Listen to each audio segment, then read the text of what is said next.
Aí Jesus chega e introduz um tema do qual quase todo mundo foge apavorado. Ele diz: bem-aventurados ou felizes os perseguidos.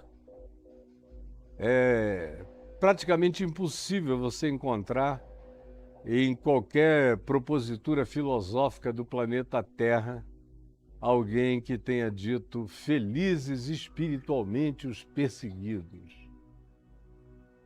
A não ser um dono de seita que faz tudo errado, que é marido de todas as mulheres da seita, que humilha todos os homens da seita e que é pedófilo e controla todas as crianças da seita. E quando as autoridades descobrem, vem em cima, eles dizem: olha, estamos sendo perseguidos porque nós somos os únicos que praticamos a verdade. Ou, como a gente vê no meio evangélico, não é católico também, mas aqui no meio cristão, do cristianismo ocidental, aonde todas as porcarias do mundo são feitas e praticadas em nome de Deus e de Jesus há quase 2 milênios, quando a sociedade não aguenta mais e diz: chega, a gente não suporta mais, vocês são intragáveis. Como disse Deus através do profeta Isaías. Deus disse: eu não suporto mais vocês, povo que diz: eu sou mais santo do que tu. Vocês são para mim como fumaça nas minhas narinas e nos meus olhos. Ou como Jesus falou à igreja de Laodiceia, uma igreja absolutamente tomada pela arrogância, pela soberba, pelo triunfalismo, pela teologia da prosperidade, pelo culto à riqueza, ao poder que eles tinham amealhado, a tudo isso. Jesus diz a eles o quê? Eu estou a ponto de vomitar vocês da minha boca. A ponto de vomitar, vocês me dão náusea. Muita gente que existe como entes que não são digeríveis pelo estômago do Evangelho. O estômago do Evangelho não te digere. É como engolir uma pedra. É como comer aquilo que o seu ácido gástrico não vai ter o poder de dissolver, que vai empanzinar e empedrar você. E aí eles dizem: nós estamos sendo perseguidos. Passam a vida inteira jogando pedra nos outros, mandando todo mundo para o inferno, acusando, dizendo: nós é que somos os filhos de Deus, os superiores. Quem não frequenta o nosso clube santo, religioso, vai direto para o inferno. Quem não bota dinheiro nessa caixa que Deus deu para essa arca da aliança financeira, chamada de gasofilácio, está perdido, saia daqui. Como há uma quantidade enorme de pastores fazendo isso com aqueles que não têm recurso, às vezes, nem para passagem de ônibus, para chegar lá. Agora, cara, tudo está na internet. A pastora põe um preenchimento de bunda. Fica com uma bunda de melancia, aquela coisa projetada que dá para carregar uma bacia. Dá para servir um coquetel na bunda da pastora. E o paninho ainda entra no reguinho. E ela desfila, dando aula para lá e para cá. Distribui-se isso para o mundo inteiro na internet. Aí as pessoas começam a falar barbaridades. Aí o que a pastora diz? Estamos sendo perseguidos. Ou vai lá um pastor e fala as piores asneiras, as mais inconcebíveis, que você não ouve numa boca de fumo ou de tráfico de drogas, você não ouve uma loucura daquele tamanho. como você ouve em alguns púlpitos, em algumas igrejas. Aí as pessoas começam a se levantar contra e dizer: isso é insuportável. Aí eles dizem: estamos sendo perseguidos. Ou então roubam, assaltam, praticam estelionatos, ou ameaçam dar golpe de Estado, ou querem privilégios e conseguem privilégios absolutamente torpes e corruptos, em nome de Deus e de Jesus, de algum governante ou governo que faça esse tipo de negociação com eles. Aí a mídia descobre, as pessoas descobrem, começam a bater. Aí eles dizem o quê? Eles dizem: estamos sendo perseguidos.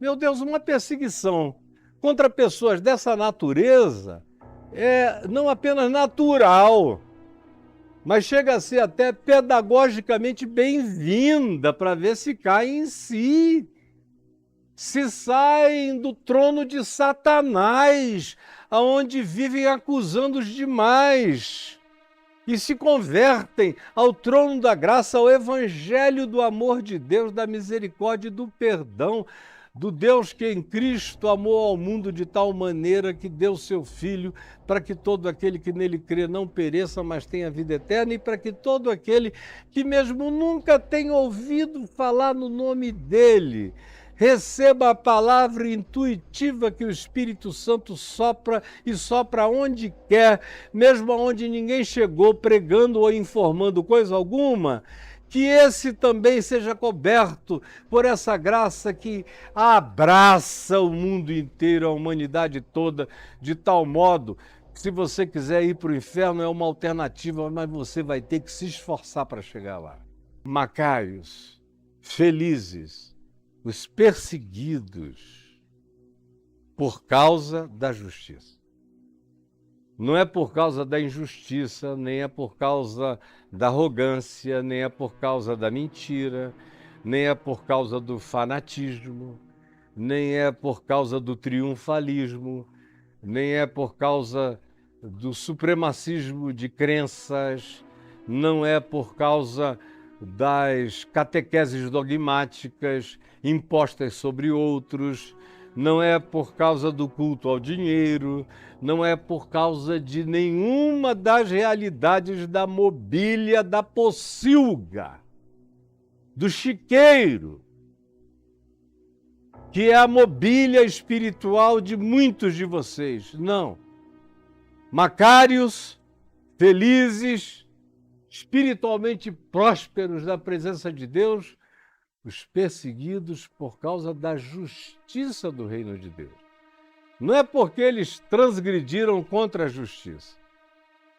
Eu já vi gente que chegou para mim com a maior cara de pau, com a maior safadeza, depois de cometer as piores coisas do mundo.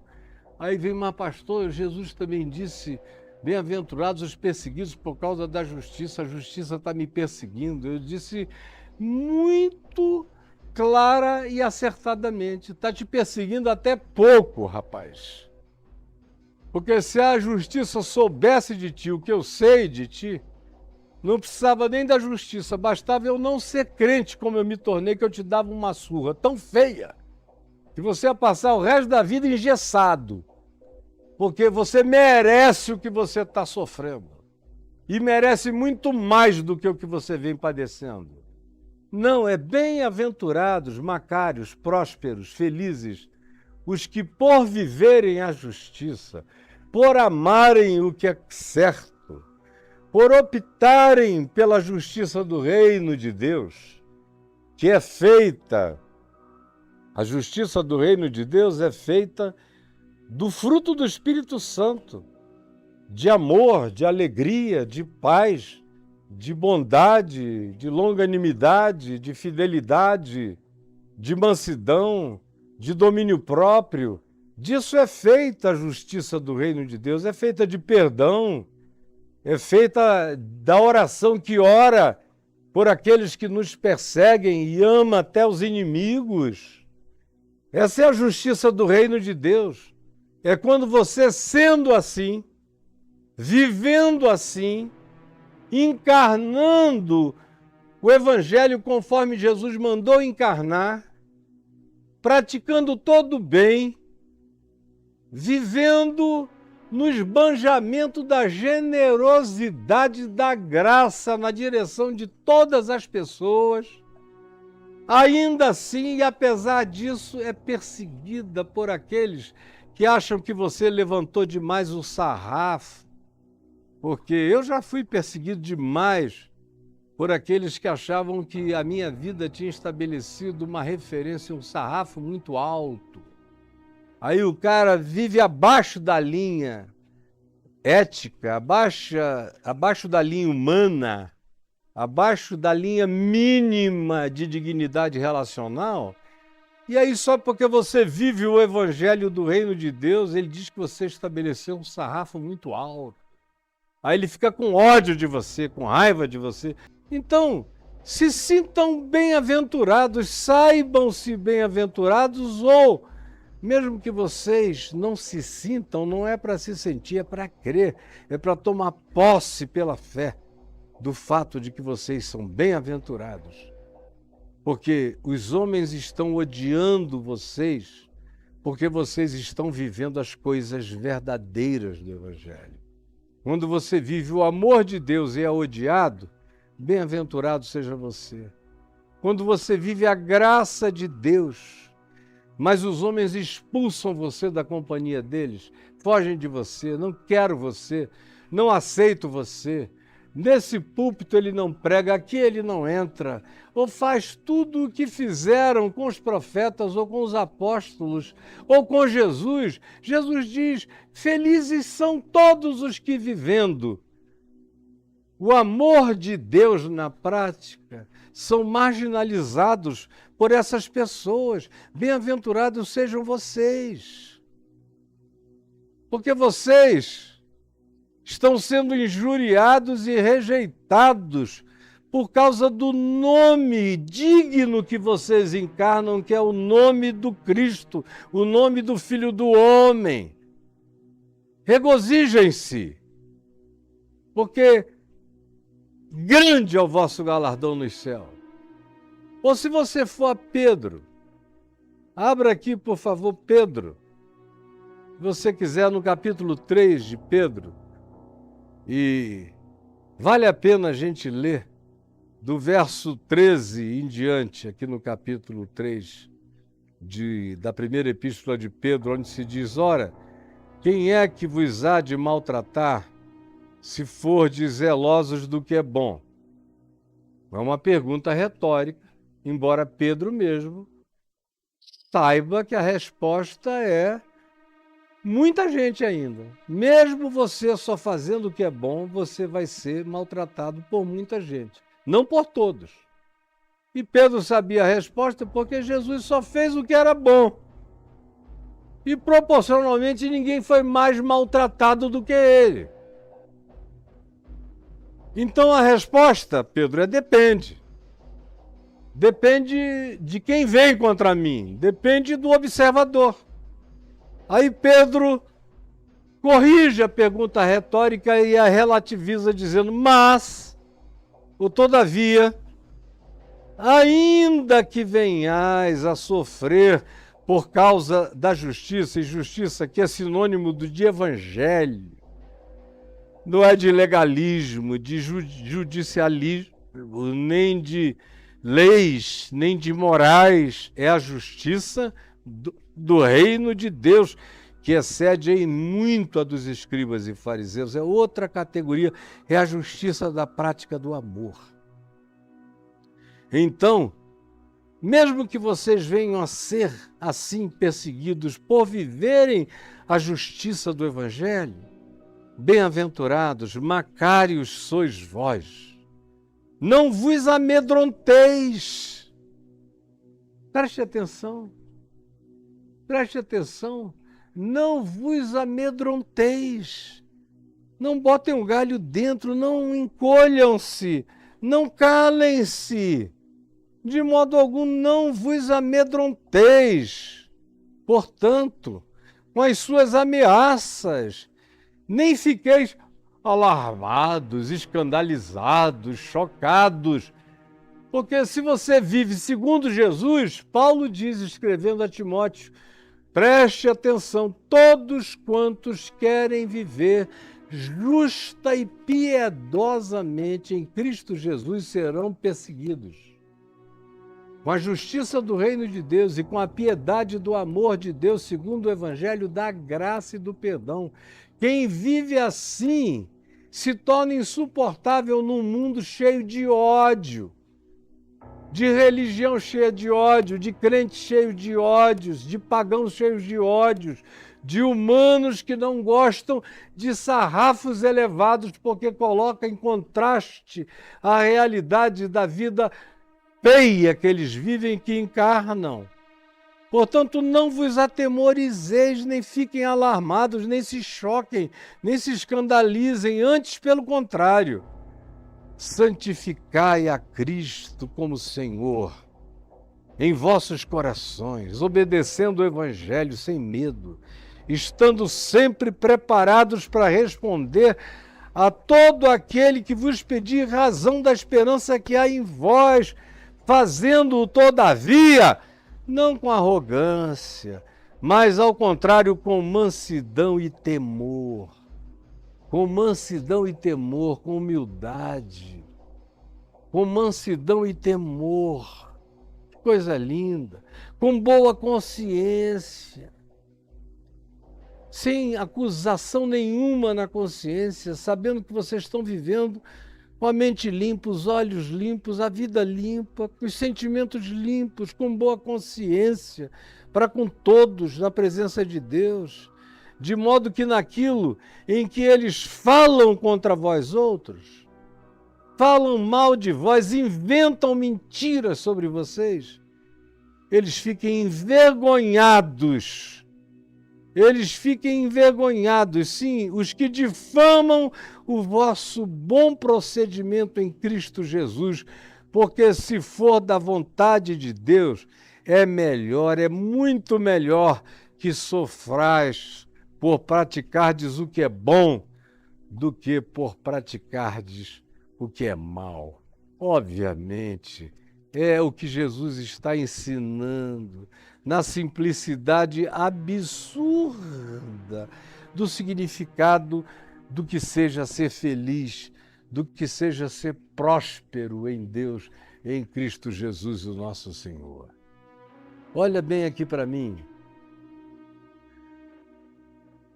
Os melhores momentos da chamada igreja visível, historicamente objeto de narrativa, historicamente constatável, os melhores momentos dela foram os momentos em que ela sofreu perseguição perversa. Quando, praticando o que era bom, praticando o Evangelho, por causa da prática do bem, por causa da prática do Evangelho, os Calígulas, os Neros, os Domicianos, os príncipes perversos, os reis malignos, as rainhas bruxificadas, os papas mordazes e malignos, os cardeais horrorosos, os bispos invejosos, os pastores cobiçosos de torpe ganância, perseguiram vocês. Quando vocês são perseguidos injustamente, esse é o momento de maior glória para vocês. Porque vocês ficam na companhia de Isaías, de Jeremias, de Ezequiel, de Oséias, de gente boa de Deus, de Amós, de Obadias. Ficam na companhia de Pedro, de Paulo, de João, de Tiago decapitado. Ficam na companhia de Cristo Jesus. Agora, a maior parte das vezes que a igreja foi perseguida, ela foi perseguida com razão de ser. Foi perseguida por causa da sua maldade, do seu abuso, do seu estelionato, da sua corrupção, da sua perversão. E aí eles ficam chorando, dizendo, estão nos perseguindo. Raramente nós somos perseguidos pela prática do bem. Agora, pela prática do mal, é bom que sejamos perseguidos, para ver se no meio disso alguém cria vergonha na cara, alguém acorda, alguém vira humilde de espírito e aprende alguma coisa. Mas se for pela prática do Evangelho, assuma, abrace a sua bem-aventurança. Abrace a justiça do reino de Deus. E fique sabendo que você já é um ser habitado pelo reino dos céus. O trono da glória está plantado em você. O reino de Deus, que não vem com visível aparência, não é manifestado como uma torre de Dubai. Não, é uma construção abstrata no coração. Estará erguido indestrutivelmente no coração de vocês. Aqui no Instagram acabou, mas eu prossigo com você aqui no YouTube, na nossa plataforma, no Papo de Graça. O reino de Deus, o reino dos céus, está dentro de você. Por fora você pode não ter nada. Podem despojar você de tudo, mas você é o ser humano mais rico do pedaço, de qualquer pedaço.